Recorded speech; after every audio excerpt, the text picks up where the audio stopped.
Anderlecht fait le job, le Standard là, toute mauvaise opération à Louvain. Les playoffs de eux restent plus indécis que jamais. Bienvenue dans Score Super League. À l'aube de cette 5e journée de play-off, Anderlecht compte 7 points d'avance sur la concurrence.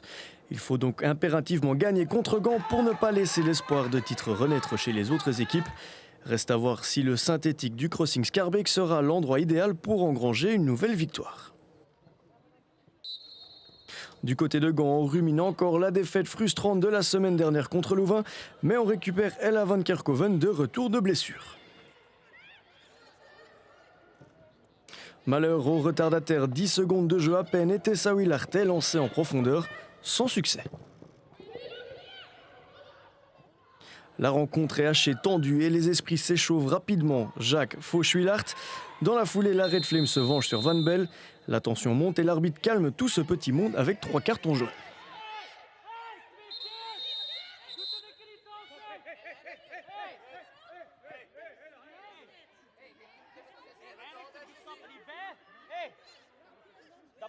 Je hebt intensiteit nodig om dit Anderlecht te verslaan. Ik denk niet dat het over de grens was. Ik denk dat we tot tegen de grens gespeeld hebben en daar is niks mis mee. En dan weet je dat er kaarten kunnen volgen als de scheidsrechter bepaalde situaties op een manier gaat percipiëren. Petit à petit, Anderlecht monte en puissance, mais Gand reste bien organisé. Inoffensive en attaque, les Buffalo tiennent le coup défensivement. Le centre puissant de Willart passe d'ailleurs devant tout le monde. Nouvelle interruption après 20 minutes. Elle, Van Kerkhoven se tient le genou après un léger contact avec Deneve. Elle tente de revenir au jeu mais doit finalement abandonner à contre-cœur. Retour au vestiaire prématuré pour Van Kerkhoven. Mauvaise nouvelle pour Gand mais aussi pour Anderlecht où elle jouera la saison prochaine. Et paradoxalement, Gand passe la vitesse supérieure après cette blessure et met enfin le nez à la fenêtre. Mais le slalom géant de Jacobs n'est pas concluant. Quelques minutes plus tard, belle action collective des visiteuses, mais Van Nuysbergen est un peu trop courte sur le dernier ballon.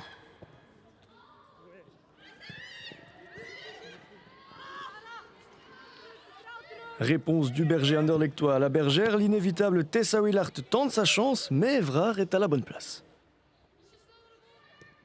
Juste avant la pause, nouveau moment d'inquiétude, cette fois dans les rangs mauves. Au duel avec Van Britsom, Missipo s'écroule et se tient elle aussi le genou. Le match est interrompu pendant de longues minutes avant que la pauvre Missipo ne soit évacuée en ambulance.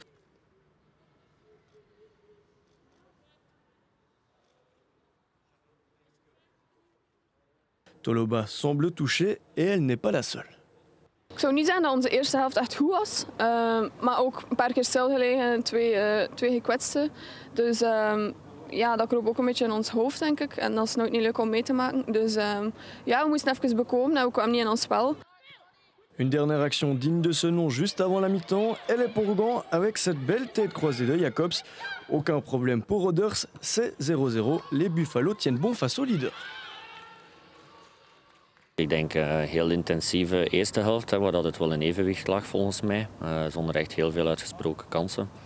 En we komen heel sterk uit de kleedkamer. Ik denk dat we Anderlecht die eerste 10, 15 minuten wel terugduwen op eigen helft. En jammer genoeg kunnen we dat niet verzilveren. En dan weet je tegen zo'n ploeg al van het minste foutje dat je maakt dat kan afgestraft worden. Et c'est d'ailleurs Gand qui revient des vestiaires avec les meilleures intentions, même si les actions dangereuses, elles, restent rares des deux côtés. La preuve, ce tir de Willart est plus dangereux pour le micro de la retransmission que pour Evrard. We hadden een goede preek gehad van de coach. En we wilden echt winnen tegen Anderlecht. Maar dan dat tegen doelpunt en zo, dat is lastig. Maar zie je. En wat zei de coach dan om jullie te prikkelen? Dat 0-0, dat we goed bezig waren, dat ze zeker te pakken waren. Mais la force de cet Anderlecht-là, c'est de savoir attaquer au bon moment. On le savait déjà, en voici une nouvelle illustration. D'abord grâce à Sarah Wynans qui conclut sa belle percée individuelle par une frappe imparable et inscrit son 7e but de la saison.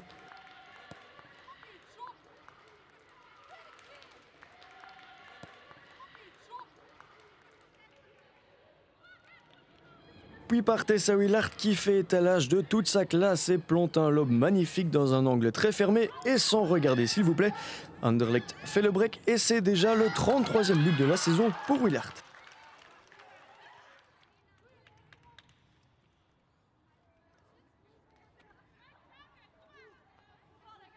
Je crois évidemment que c'était un match très très important de terminer le premier tour des playoffs avec une victoire.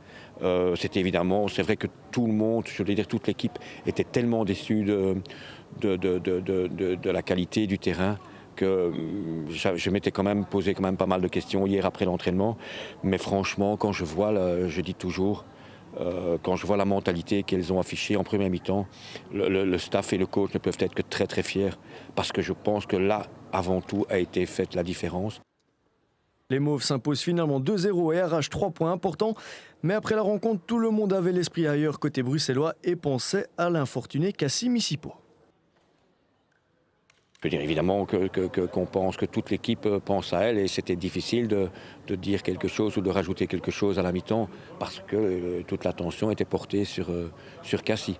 Mais je crois que les filles ont peut-être encore plus pensé à elle en fin de match en disant voilà, c'est le premier, certainement pas le dernier, mais le premier cadeau qu'on veut lui faire, c'est ces 3 points qui sont tellement importants.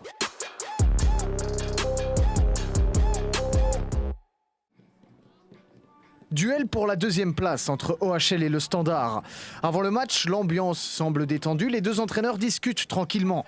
Une rencontre qui a d'ailleurs une importance toute particulière pour 3 joueuses liégeoises qui rejoindront Louvain la saison prochaine. Kranschoff notamment. Ik denk ja, na 5 jaar heb je ook gezien in iets nieuws. En ja, ik woon zelf in Leuven, dus voor mij is het alleen maar een bonuspunt. Les supporters mesurent l'importance de cette rencontre pour OHL. Luna Van Zier le sait aussi. Elle s'échappe sur son flanc, passe devant son adversaire et trouve Yuseil, c'est à côté. Par la suite, c'est le Standard qui monte en puissance. Gelders tire mais est signalé hors-jeu. Et quand Van Mechelen se place derrière le ballon sur coup franc dans la foulée, Vandenberg reste vigilante. La demi-heure de jeu est passée et Bragman stoppe fautivement Anna Hurlings. L'arbitre n'hésite pas une seconde et brandit un carton rouge à la liégeoise. Le Standard est à 10.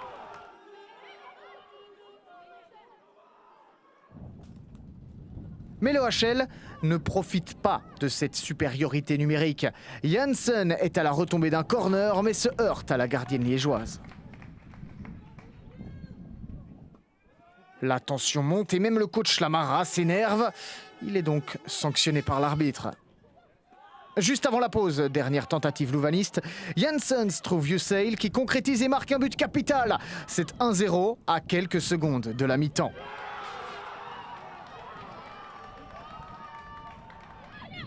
L'OHL continue sur sa lancée après la pause. Belle percée sur le flanc, le ballon file vers Hurlings, mais il y avait hors-jeu. Les occasions s'enchaînent.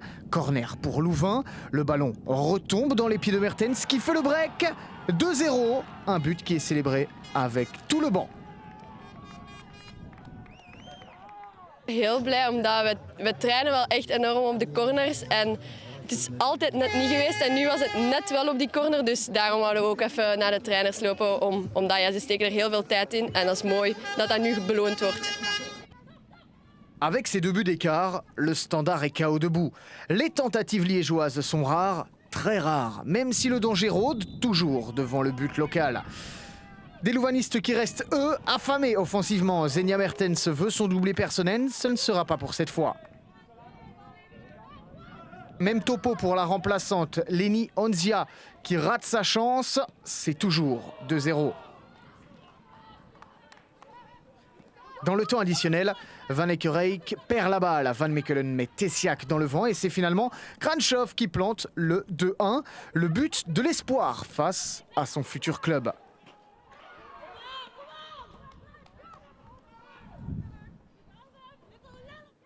Il reste quelques secondes et Louvain se met subitement à trembler. Mais on en restera là finalement. Nouvelle défaite pour le Standard et un coach, Lamara, qui ne trouve pas d'explication. Je sais pas. Je pense que j'essaie cette semaine de remobiliser un peu les troupes, de leur dire voilà, que le titre, fallait l'oublier, mais qu'il fallait penser quand même à la deuxième place, qu'on ne méritait vraiment pas de la perdre au vu de ce qu'on a fait toute la saison. Est-ce qu'une grande partie des joueuses ont déjà la tête ailleurs? Je sais pas. J'ai du mal à comprendre ce relâchement. J'ai du mal, vraiment.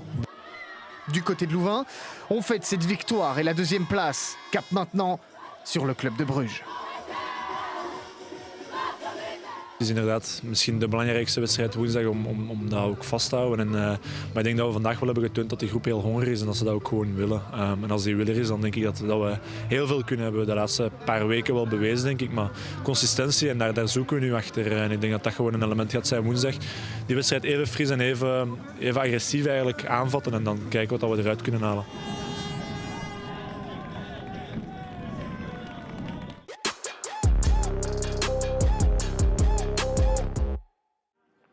Vendredi soir, Alost se déplaçait dans le Limbourg pour y affronter Genk.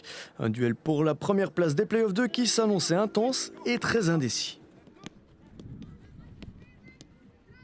We speelt thuis en we speelt tegen Aalst. We hebben de competitie 2 keer tegen Aalst gewonnen. En de beker zijn we wel uitgevlogen tegen Aalst.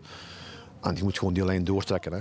Maar het zal wel zijn dat Aalst is wel een ploeg die wat hoog gaat voetballen. Dus komt ruimte in de rug. Dus het moet eigenlijk een beetje ons voordeel zijn. Maar ja, we zullen zien hoe zij spelen, hè. Afwachten. Hè. Ik wil gewoon een reactie, dat is het specifieke dat ik heb meegegeven. En daarbij ook nog vanaf de eerste minuut wakker zijn, omdat we tegen Genk 2 keer in de beginfase zetten ons onder druk. En scoren ze ook en dan kruipen ze achteruit tegen aanvallen wat hun goed ligt met hun snelle spitsen.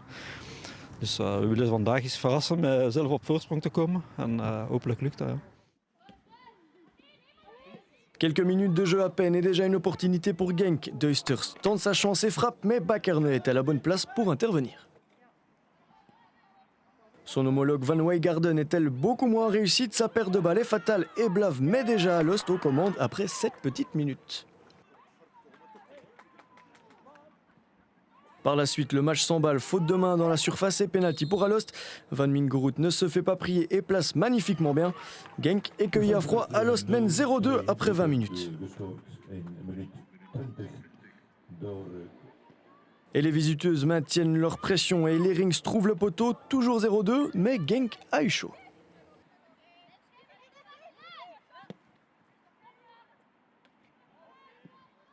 Et Genk tente de réagir. 35 minutes de jeu, la capitaine Van der Sanden frappe de loin.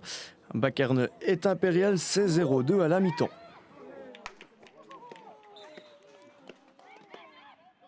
Après l'entracte, les rôles s'inversent. Penalty pour Genk. Cette fois, Merkelbach profite de l'occasion et ramène son équipe dans la partie.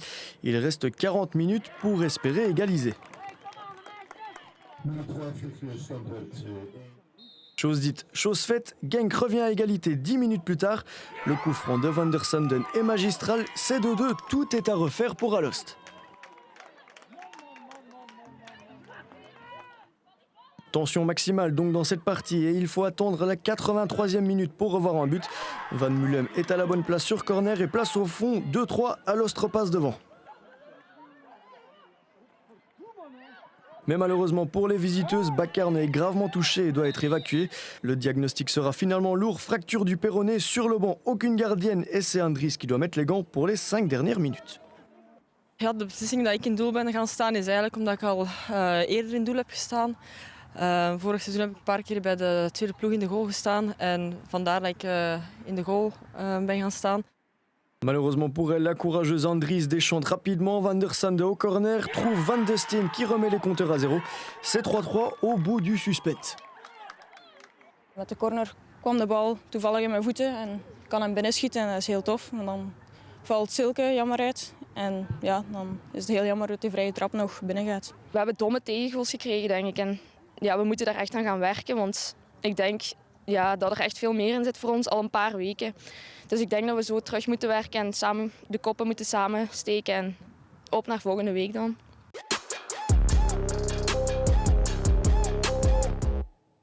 Avant ce match entre le Femina Woluwe et Zulte Waregem, les regards sont rivés vers Tiziano Rutilo.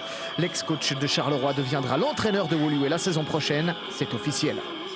C'est un retour à la maison pour moi. Je veux dire, j'ai déjà fait 2 saisons ici et quand l'occasion s'est présentée et que le président m'a demandé de reprendre l'équipe, je n'ai plus qu'à accepter en fait tout simplement. Donc je suis très content de reprendre ça à partir de la saison prochaine.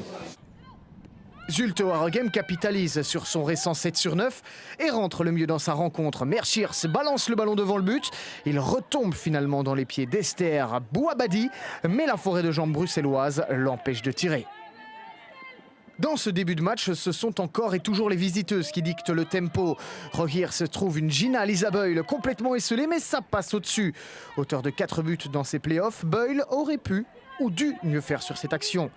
20 minutes de jeu et enfin une timide réponse de Woluwe. Mil est à la préparation. Vritov à l'assist, mais la frappe de Rakovic est beaucoup trop molle. Woluwe monte en puissance et perce à nouveau à gauche. Perron tente sa chance, la gardienne Merskarts relâche le ballon. Kenza Vritov est à la bonne place. C'est 1-0 un peu contre le cours du jeu, dira-t-on, côté flandrien. Zulte Waregem tente de réagir mais ne parvient pas à se montrer dangereux. C'est 1-0 à la mi-temps. Et il faut attendre 16 minutes avant de revoir une occasion après la pause. Mais Kems ne cadre pas sa tête.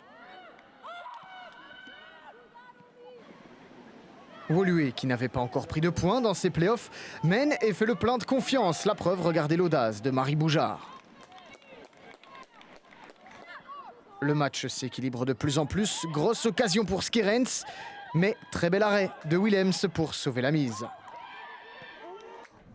Zulte Waregem veut poursuivre sur sa lancée, mais Boyle rate sa reprise de la tête. Et Virendils touche le poteau sur ce tir. Woluwe plie, mais ne rompt toujours pas. Pourquoi pas alors tenter sa chance de loin côté flandrien de Bats, mais Willems à contribution. Mais la gardienne est toujours aussi sereine. Et en football, celui qui ne marque pas se fait souvent punir. C'est un cliché, mais il s'applique parfaitement à cette rencontre. Van Geesbrecht à la manœuvre, son ballon retombe chanceusement dans le pied de Vritov qui bat Merskarts, 2 occasions et 2 buts pour Woluwe qui prend le large dans cette rencontre. Zulte Waregem se lance, un dernier barou d'honneur mais ne marque pas. 2-0 score final et enfin des premiers points dans ses playoffs pour Woluwe. Je pense que la victoire va faire du bien à l'équipe parce que c'est vrai qu'on n'est pas dans une passe très facile, on a eu beaucoup de blessés. Et après 3 défaites, une victoire, c'est vrai que ça fait toujours du bien. Mais je pense qu'on a tous montré qu'on était capable de le faire. On a travaillé toute l'une pour l'autre et on a tout donné. Donc je pense que ça va faire du bien vraiment à l'équipe. Du côté de Waregem, l'heure est à l'introspection parce qu'aujourd'hui, l'équipe manquait cruellement de réalisme. 3 ballen tegen de paal, een paar mooie reddingen van de keepster van Woluwe. De eerste helft gaan ze een keer over is het prijs, de tweede helft juist hetzelfde. Maar dat zijn leermomenten dat ze moeten meepakken. En ik verlies liever met hoevoetbal en veel kansen dan dat je verliest met kick- en rushvoetbal. Dus ik kan mijn team niets verwijten van dat, enkel deficiëntie die ontbrak. On va continuer avec la même mentalité, essayer d'aller chercher de nouveau les points par-ci par-là dans des matchs qui vont arriver, notamment mardi. Donc ça va être compliqué au terme de la récupération. Mais voilà, on y croit et on va tout donner jusqu'au bout parce qu'on n'a plus que ça à faire.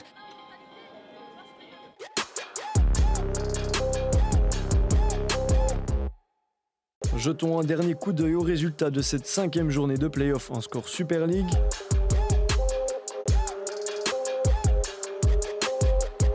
Au classement, Anderlecht garde ses 7 points d'avance sur la concurrence. Louvain s'installe seul à la 2e place derrière les Mauves. Et en play-off 2, un trio semble se détacher. La prochaine journée, elle arrive très vite. Dès demain, le Standard accueille Gand à 19h et en direct sur Eleven Pro League. Notre magazine avec tous les résultats et les réactions dès lundi prochain. À bientôt.